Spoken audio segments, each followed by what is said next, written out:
What's up, fellow Phoenix fans? In this part of the interview, I will be discussing with the girls what was going on with them during about 2002 to 2003, what happened to the reality album, and their thoughts and opinions on the crazy video. Stay tuned. We touched on Dream a little bit. Is it okay if I talk about that?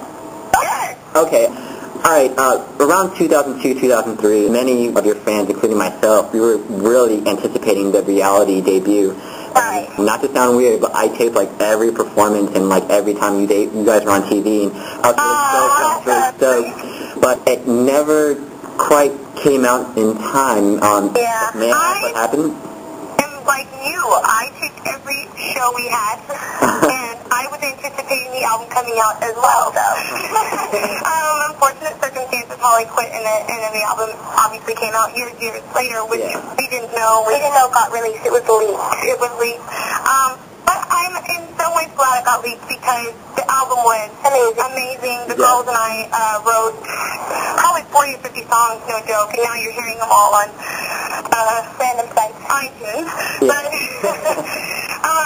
yeah, it was a great album, and I'm really sorry to all you fans who didn't get to hear it when you were expecting it, but just so you know, it was just as much anticipated for us. And we didn't have, we're not, Bad Boy or anybody who had the power to release the album. Right. So we didn't have that power.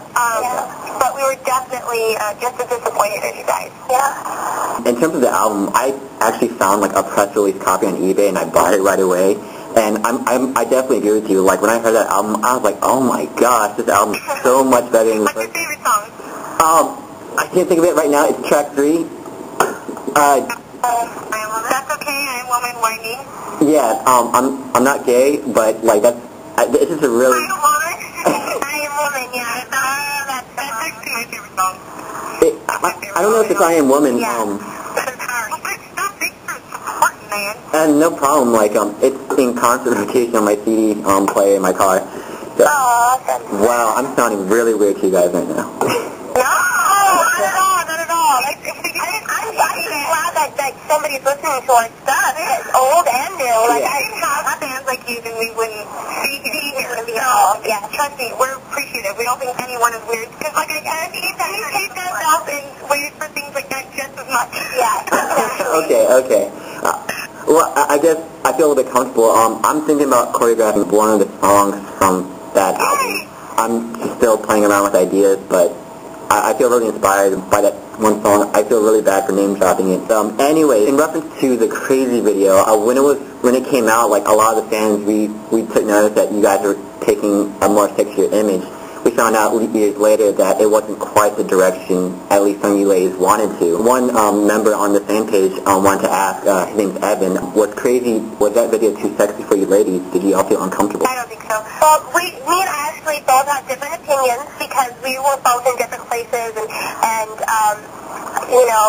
I personally, this is Diana, I wasn't comfortable with it at 17 years old. Okay. I felt like I was being asked to do something that I didn't want to do, but that's just my personal opinion. And I'm all about being sexy in my own way, but in that video, it was fun, but I felt like it was too much for me at that time, personally. Right. This is Ashley speaking. We actually, I'm not trying to talk bad about anyone, but we actually wanted That's Okay, or one of them were pop. I mean, if you listen to the rest of the album, it's more pop. We wanted one of those singles. When Crazy came out, and we were getting more sexy and older and turning 18 and everything, and I was okay with it, with what I was wearing and stuff. I felt more creative and more passionate towards the song, and that's what the song was calling for. And so it's not like something we wanted to do in every video. Crazy was a very sexy track or whatever. Right. But I just don't think that it was, looking back, I don't think it was the right song or video for the new Dream to come out with. We should have stuck to our pop roots. I think we just kind of shocked everybody with the fact that we weren't 13 anymore, we were sexy, and then we were doing this R&B track and all that stuff. So, yeah. And then we're doing six, we're fabulous. Yeah. I hope that part of the interview was very informative, especially to the old school dreamers and other Dream fans alike. Now moving on into the present, In part 7 of my interview with Lady Phoenix coming up, I asked them a fan question about whether groups such as the Pussycat Dolls or Danity Kane are pressuring them to be just as sexy as they are in regards to their image of the group of Lady Phoenix. Stay tuned and keep updated with the official Lady Phoenix MySpace fan page. Thanks for listening.